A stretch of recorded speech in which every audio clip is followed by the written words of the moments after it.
Hello everyone, in this video I'll be showing you a Divine Soul Sorcerer build guide in Baldur's Gate 3. This is a modded subclass on Nexus mods made by pieroerri, and it will hopefully make its way over to the mod manager at some point, but I wanted to showcase this class because it's a nice combination of a sorcerer with a cleric, as you get a bunch of spells like Spirit Guardians, and you can choose a ton of different ones. You can even get planar allies, so I'll be going over all the different spells in this class, and the benefits that come with it is it has a ton of different benefits. Now, sorcerers are some of the best classes in Baldur's Gate 3. They also make for a great face of the party because they use charisma as their main casting spell. So with this, we get to choose our cantrips here. So we go with the Divine Soul Sorcerer. We get our choice in cantrips. So I have the 5e spells mod here, so we're able to get different subclasses, or different spells here. So we'll go with something like Frostbite here. I like Shocking Grasp just to be able to get away from targets. Thunderclap can be not bad. And then something like Lightning Lure, one of those few there. So for our spells, we get the choice of things like Shield, which we should definitely take. I like Chaos Bolt too. This is kind of chaotic, but it just fits with the Sorcerer. Level 1 spell, deals a good bit of damage here. 3 to 22 acid, or really any damage type. Now for the Divine Soul, we get to choose the special Cleric cantrips and cleric spells. We also get the ability to get the Favored by the Gods, which gives we have Favored by the Gods charges. After you fail a saving throw or miss with an attack roll, you can add 2d8 to the total. That's a pretty good, nice addition. So we also get the ability to get cleric spells. So for our cantrips, there's a few choices you could go with, like the Spare the Dying. I like Toll the Dead. I mean, it just fits here on the theming, so we'll go with that. Word of Radiance is another one. I think I'll go with Word of Radiance there, but Toll the Dead's another solid choice. As for the spells that we're going to select at level 1, Create Water is always a nice one because this can set up Chain Lightning, and being able to get this native as a sorcerer is just incredible. And then it's nice to get Healing Word too. It's a bonus action heal, so if you have a teammate that went down, you can use this to pick them back up. So it's another nice benefit of the sorcerer is you can use these bonus action spells. Doesn't use your sorcery points, so you got lots of uses for your sorcery points. Now for our spells, or for our levels, I think it's best to go in on our dexterity, take that to 16, take our constitution to about 14, 10 intelligence, 10 wisdom, and 16 charisma. So this one works pretty solid here. You can dump constitution if you have the constitution amulet, and you can put those points into wisdom to help out with your saving throws. Now, I'll be going over the full gear at the end of this video, but I'm just going to show you the leveling guide for this, because there's some cool features that we get with this class. We get to choose another spell. I like Magic Missile for the guaranteed damage, but even Earth Tremor to knock creatures prone or absorb the elements to lessen the damage that you'll be taking is pretty nice. Meta Magic's Twin Spell and Distance Spell, enough said, those are the best choices there, so we'll go with those. And then for our level 2 spells that we now get, lots of great choices like Snowball Storm, which is really nice. Dex Save, Cold Damage, pretty good early on. Rhymes Binding Ice is my choice here because what this does is 3d8 cold damage, but it reduces movement speed to 0 for a target, so this is great for protecting your allies.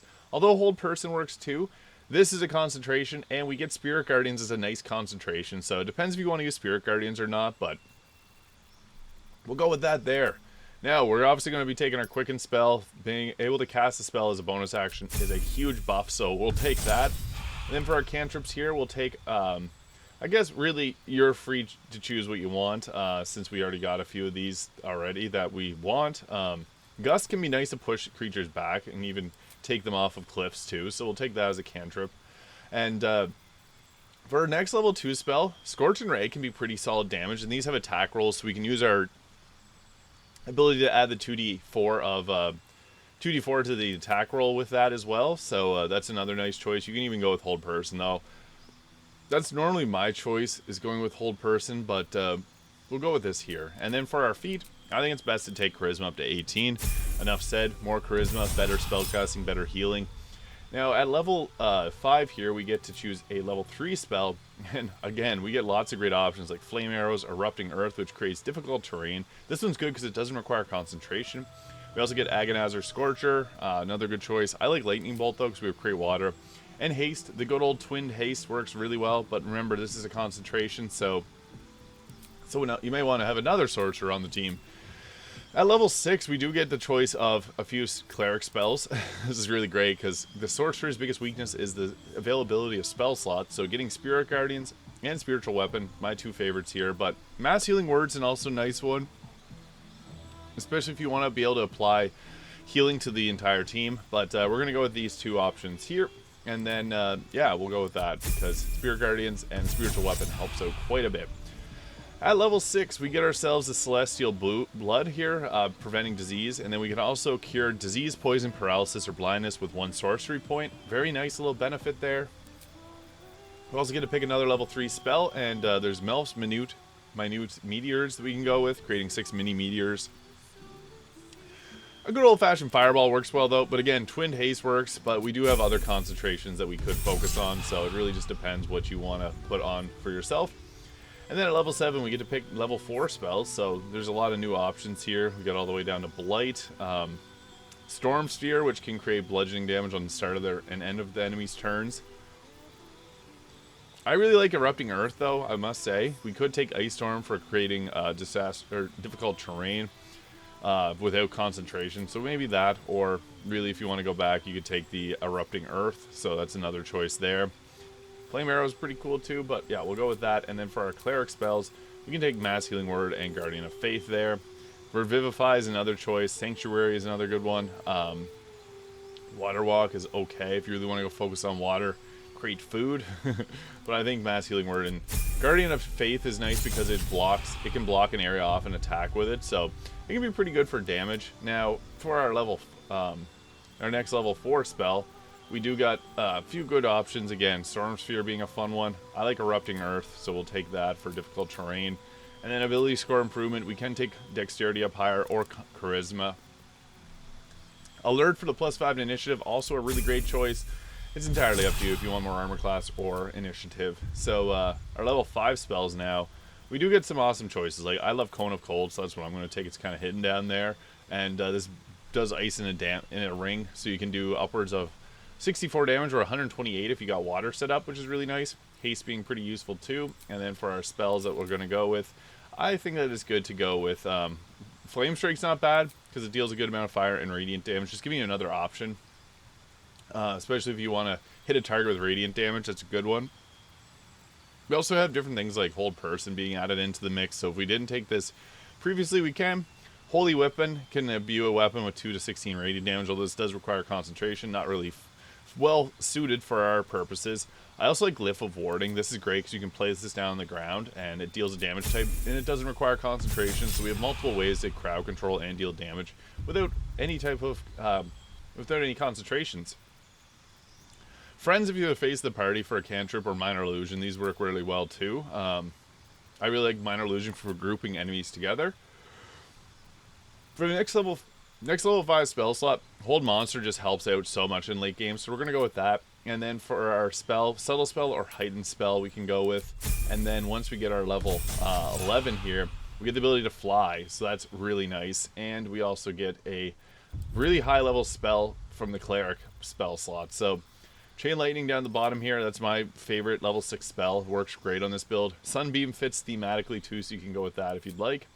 And then for our spells, we got Heal, we got Harm, we got Create Undead, Blade Barrier, Hero's Feast, and Planar Ally, which Planar Ally is just my choice because that spell is incredible, so we're going to obviously want to take that. And for level 12, we get to pick another one of these spells. Globe of Invulnerability is another really useful one. It's a concentration, but it makes you immune to damage, so that can be nice. Sunbeam or Circle of Death, although Sunbeam is a concentration, you can continually cast it and move it around. We'll take that for theming. And then for our, I guess we'll go Alert for the +5 initiative. That just works really well. So I'll now go over to gear choices that we're going to go with because there's some great ones that we can select. And I like to go with, I guess, going with the Hood of the Weave here. It gives a +2 to spell attack rolls, spell save DC, cloak protection, boots, and ring of protection for +3 to armor class. And then we'll equip that for a nice 22 armor class. Crypt Lord Ring for Create Undead. That's great. Amulet of Greater Health for getting our constitution up. Gloves of Belligerent Skies here for Thunder, Radiant, or Lightning damage, doing 2 turns of Reverberation. Although you can go with a Radiating Orb build if you want. I'm using the Dark Scanty Githyanki armor, but dyed yellow. Although there's obviously a lot better options here. This one is even like the Wave Mother's Robe or the Robe of the Weave. Robe of the Weave probably being one of the best choices for the purposes of this build because it gives you increase your spell saves DC. So we'll go with that there. And I'll show off what this looks like in combat. So we want to summon in our planar ally. We got Cambions, Diva, or Genie. The best two being Cambions, which can attack from range, or the Diva here, which can heal and revivify the team. So that's great. We also have our Create Waters here. And you can also use the Wave Mother's Robe too. It's another choice. Frostbite being a nice cantrip when you're up close. We got Guardian of Faith and Spiritual Weapon for extra damage there. Chaos Bolt being a cool one. We can't target our allies, unfortunately, with it. But we do got lots of options for damage here and the ability to fly. So lots of great things. And I guess we'll go with...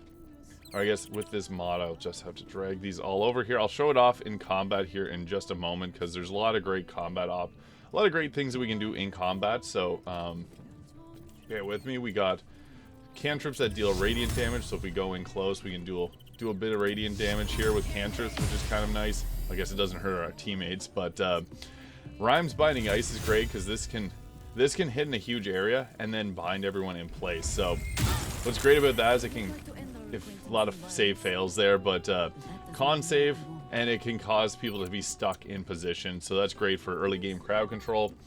And I guess we'll go out into combat to show, or go out and show what this looks like in combat, because it's pretty powerful. And we also have the ability to create undead, so lots of great options. So we can just attack. Here we can go here, and then the door open. We want this door shut, so that they don't find out that we're going to create undead with poor Figaro here. So we can blast away whenever, boom, boom, boom, and hit him there. Favored by the gods makes it so that we need a 10 to hit, a miss there. Roll 20, boom. So we take him out, and then we can go ahead with our create undead.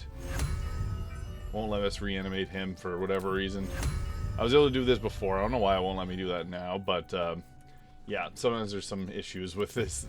So yeah, we'll go out there, show off what the combat looks like, because we got the ability to quicken spells, and we can do a lot of damage with this. So I guess we'll go to the Shire House, because there's a nice encounter that we can do there that I haven't. This is like the last encounter of the game for this playthrough, but yeah, we'll just run up on here, and I got the extreme movement speed on so I can get quickly to where I need to be. There's a good combat encounter that we'll just get into right here, and then I guess I'll just move in. We also got the ability to fly, which is nice. So we can just fly up and into people's faces instead of using our spells to be able to do that. So we got things like Spirit Guardians. I should have activated that prior to this, but yeah, there's people on the inside here that I gotta fight with, and we're just gonna start off with, I guess, just a Chain Lightning might not be bad. They got a weakness to psych damage, so we could go with something like a... Yeah, I don't want to burn through spell slots like crazy, but I guess I used my planar ally already by accident. Boom, we took out one there, which is a lightning bolt. And then for a bonus action, we can summon in our little... I like a maul, because the maul can cause daze on the target. And when a target is dazed, it can get... whenever you attack with hold person, it has a higher chance of hitting. So yeah, we'll go with that there, and then we'll wait for them to all come in. I won't bring in the teammates unless things get sticky, but yeah, this is quite powerful for a number of reasons. Beckoning Darkness, so that we can nullify that spell. Good. Beckoning Darkness sucks, so we don't want that infecting us. And they dashed. We're just waiting for them to all catch up. But the nice thing about combat with the Divine Sorcerer is you can also heal your team, and you get all the benefits of being a normal sorcerer, minus like the nice damage boost that a lot of the different sorcerer subclasses get. So I guess we can hit with Cone of Cold. So this is a nice combination. So we got our Create Water, we'll do that, and we can Create Water to hit both of them there. So booyah, and then we're going to use our Quicken spell, and we're going to use a Cone of Cold and hit for double damage. So oh, the camera went jank, but I was able to take both of them out. So that is the beauty of being able to be a sorcerer that comes with Create Water built in. And yeah, we'll just, I guess, sit here and wait for them to come to us because of the icy surfaces. I took out my spiritual weapon with that. And we get our turn back because we knocked him prone. So he's knocked down. We could even fly up to him if we wanted to, but prone, difficult terrain. We can drop a fireball, so it's going to hit for sure. And then I'll create water surfaces. So boom. Deal a little bit of damage there. And then we also can just quicken another spell if we want to. We can even go with like an upcasted version of this. Scorch and Array there. there's other options we could go with, but I did burn through some of my spell slots, so path is interrupted. So this is water again, so we can just move our way through. We can also quicken and interrupted earth if we wanted to. He's not set up with wet, he's just hit with prone, so we'll just go boop boop boop, level 5 spell, burn through it, and probably take him out with this. So we'll just go doop and finished him off. So yeah, that was crazy. They didn't even touch me. Full health. Didn't even have to bring in my summons or the rest of my team. That is the power of the Divine Soul Sorcerer. So if you found this video useful, please hit that subscribe button below. This is a really fun subclass. Shouts out to pieroerri. It's on Nexus Mods if you want to check this one out. They did a great job with it. So yeah, thank you so much for watching. I'll see you all in the next video.